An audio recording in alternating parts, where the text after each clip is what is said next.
ನಮಸ್ಕಾರ ವೀಕ್ಷಕರೇ, lab doctor ಚಾನಲ್ಗೆ ಸ್ವಾಗತ. If you new to the ಚಾನಲನ್ನು ಪ್ಲೀಸ್ ಲೈಕ್ ಮಾಡಿ, ಶೇರ್ ಮಾಡಿ ಮತ್ತು ಸಬ್ಸ್ಕ್ರೈಬ್ ಮಾಡಿ. ಬಿಕಾಸ್ ಈ ಚಾನಲ್ ಮೂಲಕ ನಾವು ನಿಮಗೆ ಹೆಲ್ತ್ ರಿಲೇಟೆಡ್ ಇನ್ಫಾರ್ಮೇಷನ್, ಮೆಡಿಕಲ್ ಇನ್ಫಾರ್ಮೇಷನನ್ನು ಕೊಡ್ತಾ ಇರ್ತೇವೆ. ಸೊ ನೀವು ಚಾನಲನ್ನು ಲೈಕ್ ಮಾಡಿದರೆ, ಶೇರ್ ಮಾಡಿದರೆ, ಸಬ್ಸ್ಕ್ರೈಬ್ ಮಾಡಿದರೆ ಇದು ನಮಗೊಂದು ಮೋಟಿವೇಶನನ್ನು ಕೊಡ್ತಾ ಇರುತ್ತೆ, ನಿಮಗೆ ಒಳ್ಳೆಯ ಕಂಟೆಂಟ್ಸ್ ಇರುವ ವೀಡಿಯೋಸನ್ನು ತರಲಿಕ್ಕೆ. ಇವತ್ತಿನ ವಿಡಿಯೋದಲ್ಲಿ ನಾವು ಈ ಪೀರಿಯಡ್ಸ್ ನನಗೆ ಬೇಗ ಬರಬೇಕು, ಇದಕ್ಕೆ ಕೆಲವೊಂದು ಹೋಮ್ ರೆಮಿಡೀಸ್ ಹೇಳಿ ಅಂತ ಬಹಳಷ್ಟು ಸಲ ನನಗೆ ಪೇಷಂಟ್ಸ್ ಕೇಳ್ತಾ ಇರ್ತಾರೆ. ಇದರ ಬಗ್ಗೆ ಈ ವಿಡಿಯೋಲ್ಲಿ ನಾವು ಸ್ವಲ್ಪ ಮಾಹಿತಿಯನ್ನು ಪಡೆದುಕೊಳ್ಳೋಣ. ಜನರಿಗೆ ಈ ಹೋಮ್ ರೆಮಿಡೀಸ್ ಅಥವಾ ನ್ಯಾಚುರಲ್ ವೇಯಿಂದ ಪೀರಿಯಡ್ಸ್ ತರೋದಾಗಲಿ ಅಥವಾ ತಮಗೆ ಬೇಗ ಮುಟ್ಟಾಗೋದಾಗಲಿ ಇವೆಲ್ಲ ಮಾಡೋದ್ರಲ್ಲಿ ಸ್ವಲ್ಪ ಬಿಲೀಫ್ ಇರುತ್ತೆ. ಯಾಕಂದರೆ ಇದರಲ್ಲಿ ಸೈಡ್ ಇಫೆಕ್ಟ್ಸ್ ಎಕ್ಸೆಟ್ರಾ ಏನಿರೋದಿಲ್ಲ. ಸೊ ಏನಾದರೂ ನಾವು ಮನೆಯಲ್ಲೇ ಮಾಡಿಕೊಂಡು ನಮಗೆ ಬೇಗ ಬೇಗ ಪೀರಿಯಡ್ಸ್ ಬಂದುಬಿಡ್ತು, ಪ್ರೀಪೋನ್ ಮಾಡ್ಕೊಂಡ್ವಿ, ಈ ಥರದ್ದೆಲ್ಲ ಇತ್ತು ಅಂದರೆ ಅವರಿಗೆ ಸ್ವಲ್ಪ ಇದರಲ್ಲಿ ಟ್ರಸ್ಟ್ ಇರುತ್ತೆ, ಬಿಲೀಫ್ ಇರುತ್ತೆ ಆ್ಯಂಡ್ ಅವರಿಗೆ ಇದು ಬೇಕಾಗಿರುತ್ತೆ. ಸೊ ಈ ಕ್ವೆಶ್ಚನ್ ಮೋಸ್ಟ್ಲಿ ಅದರಿಂದ ಭಾಳ ಸಲ ಬರ್ತಾ ಇರುತ್ತೆ. ಸೊ ಎರಡು ಕ್ಯಾಟಗರಿ ಆಫ್ ಜನರಿಗೆ ಪೀರಿಯಡ್ ಬೇಗ ಬರಬೇಕಿರುತ್ತೆ. ಒಂದು ಈ ಪೀರಿಯಡ್ ಮಿಸ್ ಆಗಿಬಿಡುತ್ತೆ ಅವರಿಗೆ, ಆ್ಯಂಡ್ ಆವಾಗ ಪೀರಿಯಡ್ ಮಿಸ್ ಆಗಿಬಿಟ್ಟಿದೆ, ನನಗೆ ಪೀರಿಯಡ್ ಬಂದರೆ ಸಾಕು ಅಂತ ಇರೋರು ಸ್ವಲ್ಪ ಜನ. ಆ್ಯಂಡ್ ಸೆಕೆಂಡ್ ಅಂತ ಹೇಳಿದರೆ ಈ ಮನೇಲಿ ಏನಾದರೂ ಫಂಕ್ಷನ್ ಎಕ್ಸೆಟ್ರಾ ಇರುತ್ತೆ ಆ್ಯಂಡ್ ಅವರಿಗೆ ತಮ್ಮ ಪೀರಿಯಡ್ ಬೇಗ ಬಂದುಬಿಡಬೇಕು, ಆ ಟೈಮಲ್ಲೇ ನಮ್ಮ ಪೀರಿಯಡ್ಸು ಬಂದುಬಿಡಬಾರ್ದು, ಸೊ ದ್ಯಾಟ್ ನಾವು ಪೂಜೆನೋ ಫಂಕ್ಷನ್ನೋ ಅಟೆಂಡ್ ಮಾಡೋಕ್ಕೆ ನಮಗೆ ಅವಸರ ಬೇಕು. ಸೊ ಅದರಿಂದ ಅವರಿಗೆ ಪೀರಿಯಡ್ ಬೇಗ ಬರಬೇಕು ಅಂತ ಅವರು ಸಹ ಪ್ಲ್ಯಾನ್ ಮಾಡ್ತಿರ್ತಾರೆ. ಸೊ ಈಗ ಈ ಪೀರಿಯಡ್ಸನ್ನು ಬೇಗ ತರಿಸ್ಲಿಕ್ಕೆ ಏನೇನು ನ್ಯಾಚುರಲ್ ರೆಮಿಡೀಸ್ ಇದ್ದಾವೆ, ಹೋಮ್ ರೆಮಿಡೀಸ್ ಏನೇನಿದ್ದಾವೆ. ಸೊ ಇದು ಡಿಪೆಂಡ್ ಆಗತ್ತೆ ನಿಮಗೆ ಯಾಕೆ ಪೀರಿಯಡ್ ಮಿಸ್ ಆಗಿದೆ ಅಂತ. ಸಪೋಸ್ ನೀವು ಲೈಂಗಿಕವಾಗಿ ಸಕ್ರಿಯವಾಗಿದ್ದೀರಾ, ಸೆಕ್ಷುವಲಿ ಆ್ಯಕ್ಟಿವ್ ಆಗಿದ್ದೀರಾ ಆ್ಯಂಡ್ ನಿಮಗೆ ಪೀರಿಯಡ್ ಮಿಸ್ ಆಯಿತು. ಸೊ ಆ ಕಂಡೀಷನ್ಸಲ್ಲಿ ನೀವು ಈ ಪೀರಿಯಡ್ ತರ್ಸೋಕ್ಕೆ ಪಪ್ಪಾಯನೋ ಪೈನಾಪಲ್ಲೋ ತಿಂದ್ರೂ ಬಹಳ ಕಡಿಮೆ ಟೈಮಲ್ಲಿ ನಾವು ನೋಡಿದ್ದೇವೆ ಈ ಥರದ ಹೋಮ್ ರೆಮಿಡೀಸ್ ಎಲ್ಲ ವರ್ಕ್ ಆಗ್ತವೆ. ಸೊ ಬಹಳಷ್ಟು ಸಲ ಮಹಿಳೆಯರಿಗೆ ಅದು ಹೆದರಿಕೆ ಇರುತ್ತೆ, ಅವರ ಬಾಯ್ ಫ್ರೆಂಡ್ಸಿಗೂ ಹೆದರಿಕೆ ಇರುತ್ತೆ, ಅವರ ಪಾರ್ಟ್ನರ್ಸಿಗೂ ಹೆದರಿಕೆ ಇರುತ್ತೆ. ಸೊ ಅವರು ಫೋರ್ಸ್ ಮಾಡ್ತಿರ್ತಾರೆ ತಿನ್ನು ಅಂತ. ಸೊ ಅವರು ಎಳ್ಳಿಂದ ಹಿಡಿದು ಎಲ್ಲ ತಿಂತಾರೆ, ಬಟ್ ಪೀರಿಯಡ್ಸ್ ಆಗ್ತಾ ಇರೋದಿಲ್ಲ. ಸೊ ಸಪೋಸ್ ನೀವು ಈ ಲೈಂಗಿಕವಾಗಿ ಸಕ್ರಿಯವಾಗಿದ್ದೀರಾ ಆ್ಯಂಡ್ ನಿಮ್ಮ ಪೀರಿಯಡ್ ಮಿಸ್ ಆಗಿದೆ ಅಂದಾಗ ಈ ಹೋಮ್ ರೆಮಿಡೀಸನ್ನು ನೀವು ನಿಮ್ಮ ಜವಾಬ್ದಾರಿ ಮೇಲೆ ತೆಗೆದುಕೊಂಡು ಟ್ರೈ ಮಾಡೋದಿದ್ರೆ ಮಾಡಿ. ಬಟ್ ನೀವು ಮಾಡಬೇಕಾಗಿದ್ದೇನು, ಫಸ್ಟು ಪ್ರೆಗ್ನೆನ್ಸಿ ಟೆಸ್ಟನ್ನು ಮಾಡ್ಕೊಂಡು ನೋಡಿ. ಪೀರಿಯಡ್ ಮಿಸ್ ಆದ ಒಂದು ವಾರಕ್ಕೆ ನೀವು ಪ್ರೆಗ್ನೆನ್ಸಿ ಟೆಸ್ಟನ್ನು ಮಾಡಿ ನೋಡಿ.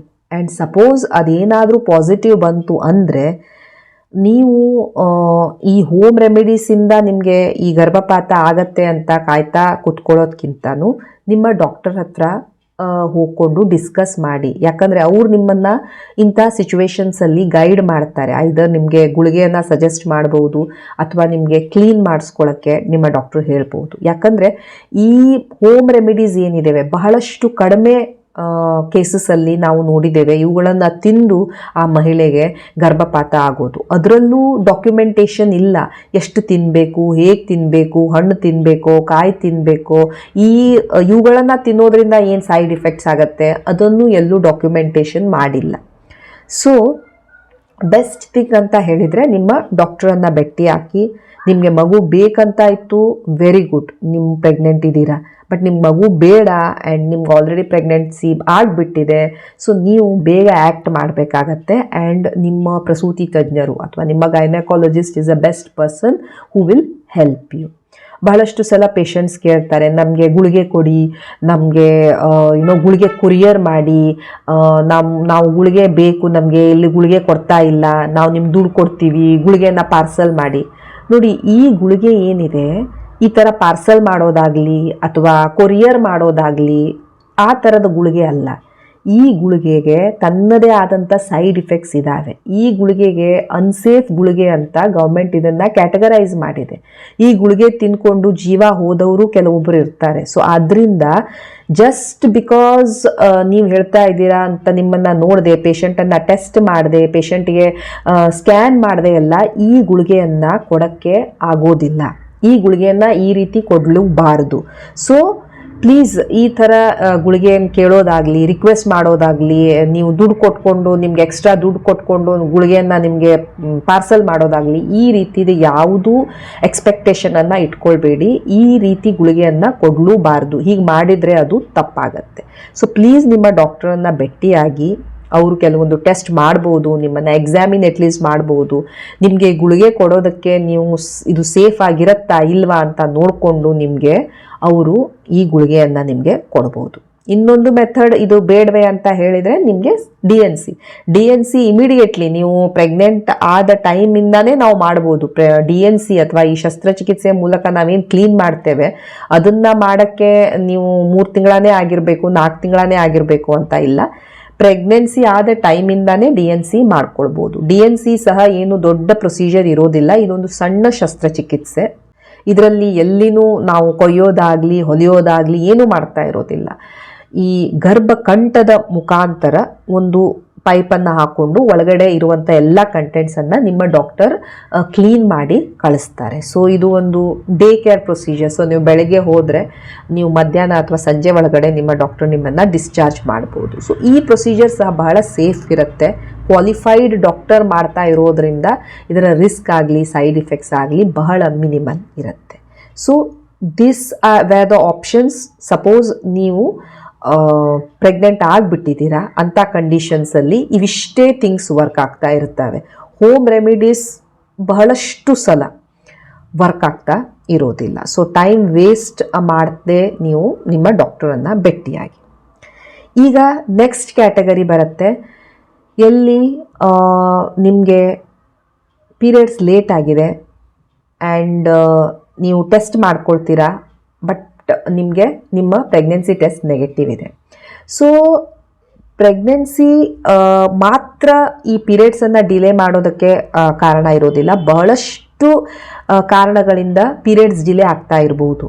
ನಿಮ್ಗೆ ಏನಾದರೂ ಥೈರಾಯ್ಡ್ ಪ್ರಾಬ್ಲಮ್ ಬಂದಿದೆ, ನಿಮಗೆ ಅಂಡಾಶಯದಲ್ಲಿ ಏನಾದ್ರೂ ಇಶ್ಯೂಸ್ ಆಗಿದೆ, ಹಾರ್ಮೋನಲ್ ಚೇಂಜಸ್ ಬರ್ತಾ ಇದೆ, ನಿಮಗೆ ಸಡನ್ಲಿ ನೀವು ವೇಟ್ ಗೇನ್ ಆಗಿದ್ದೀರಾ, ಬಹಳ ನೀವು ವೇಟ್ ಪುಟ್ ಆನ್ ಮಾಡಿಬಿಟ್ಟಿದ್ದೀರಾ, ಅಥವಾ ಸಡನ್ಲಿ ವೇಟ್ ಲೂಸ್ ಆಗಿಬಿಟ್ಟಿದ್ದೀರಾ, ಭಾಳ ಒಂದು ಕ್ರ್ಯಾಶ್ ಡೈಟಿಂಗ್ ಮಾಡ್ತಾ ಇದ್ದೀರಾ, ಭಾಳ ವೇಟ್ ಲೂಸ್ ಆಗಿಬಿಟ್ಟಿದೆ, ತುಂಬ ಸ್ಟ್ರೆಸ್ ಆಗಿದೆ, ಬಹಳ ಟ್ರಾವೆಲ್ ಮಾಡಿದ್ರಿ, ಅಥವಾ ನಿಮ್ಮ ಫುಡ್ ಹ್ಯಾಬಿಟ್ಸ್ ಎಲ್ಲ ಸ್ವಲ್ಪ ಬಹಳ ಚೇಂಜಸ್ ಆಗೋಗಿದೆ, ಇದೂ ಸಹ ನಿಮ್ಮ ಪೀರಿಯಡನ್ನು ಡಿಲೇ ಮಾಡ್ಬೋದು. ಸೊ ಈ ಥರದ ಕಂಡೀಷನ್ಸಲ್ಲೆಲ್ಲ ಏನು ಮಾಡ್ತಾರೆ ಪೇಷಂಟ್ಸು, ಕೆಲವೊಂದು ಹೋಮ್ ರೆಮಿಡೀಸನ್ನು ಟ್ರೈ ಮಾಡಲಿಕ್ಕೆ ಅವರು ಮುಂದಾಗ್ತಾರೆ. ಸೊ ಈ ಥರದಲ್ಲಿ ಕೆಲವೊಮ್ಮೆ ಈ ಪೈನಾಪಲ್ ಇರ್ಬೋದು, ಪಪ್ಪಾಯ ಇರ್ಬೋದು, ಜೀರಿಗೆ ಇರ್ಬೋದು, ಎಳ್ಳಿರ್ಬೋದು, ಅಜ್ವೈನ್ ಇರ್ಬೋದು, ಇವೆಲ್ಲ ನೀವು ಟ್ರೈ ಮಾಡಿ ನೋಡ್ಬೋದು. ಸೊ ಬೇಸಿಕಲಿ ಈ ಹೋಮ್ ರೆಮಿಡೀಸ್ ಈ ಗರ್ಭಕೋಶವನ್ನು ಕಾಂಟ್ರಾಕ್ಟ್ ಮಾಡಲಿಕ್ಕೆ, ಇವುಗಳಲ್ಲಿ ಕೆಲವೊಂದು ಎನ್ಸೈಮ್ಸ್ ಇರ್ತವೆ ಯಾವುದರಿಂದ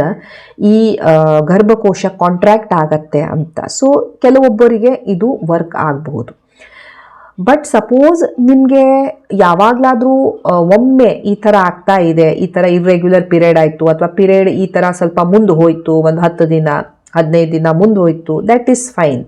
ಬಟ್ ರೆಗ್ಯುಲರ್ಲಿ ನಿಮಗೆ ಈ ಥರನೇ ಆಗ್ತಾ ಇದೆ, ರೆಗ್ಯುಲರ್ಲಿ ನಿಮಗೆ ಪೀರಿಯಡ್ ಡಿಲೇನೇ ಆಗ್ತಾ ಇದೆ ಅಂದಾಗ ನೀವು ಈ ಥರ ಹೋಮ್ ರೆಮಿಡೀಸ್ ಆಗಲಿ, ಈ ಥರ ಔಷಧಿಗಳನ್ನು ಇದು ಮಾಡೋದಾಗಲಿ, ಇವುಗಳನ್ನು ನೀವು ಸ್ವಲ್ಪ ಲಿಮಿಟ್ ಮಾಡಬೇಕಾಗತ್ತೆ. ಆ್ಯಂಡ್ ಪತ್ತೆ ಹಚ್ಕೊಳ್ಬೇಕು, ಯಾಕೆ ನನಗೆ ಈ ಥರ ಪ್ರತಿ ಸಲ ನನಗೆ ಈ ಥರ ಇರ್ರೆಗ್ಯುಲರ್ ಆಗ್ತಾ ಇದೆ. ಒಂದು ಸಲ 10 ದಿನ ಮುಂದೆ ಹೋಗ್ತಾ ಇದೆ, ಒಂದು ಸಲ 15 ದಿನ ಮುಂದೆ ಹೋಗ್ತಾ ಇದೆ, ಒಂದು ಸಲ 5 ದಿನ ಮುಂದೆ ಹೋಗ್ತಾ ಇದೆ, ಸ್ವಲ್ಪ ಲೇಟ್ ಯಾಕೆ ಆಗ್ತಾ ಇದೆ ಅಂತ ನೀವು ಪತ್ತೆ ಹಚ್ಕೊಳ್ಬೇಕಾಗತ್ತೆ. ಯಾಕಂದರೆ ನಾನು ಹೇಳಿದಾಗೆ ಇದರಲ್ಲಿ ಯಾವುದೇ ಒಂದು ಕಂಡೀಷನ್, ನಿಮಗೆ ಹಾರ್ಮೋನಲ್ ಇಂಬ್ಯಾಲೆನ್ಸ್ ಇತ್ತು, ಅಥವಾ PCOD ಇತ್ತು, ಥೈರಾಯ್ಡ್ ಪ್ರಾಬ್ಲಮ್ ಇತ್ತು, ಇವುಗಳು ಇದಾವೋ ಇಲ್ವೋ ಅಂತ ನೀವು ಪತ್ತೆ ಮಾಡಿಕೊಂಡು ಅವುಗಳನ್ನು ಟ್ರೀಟ್ ಮಾಡಬೇಕು.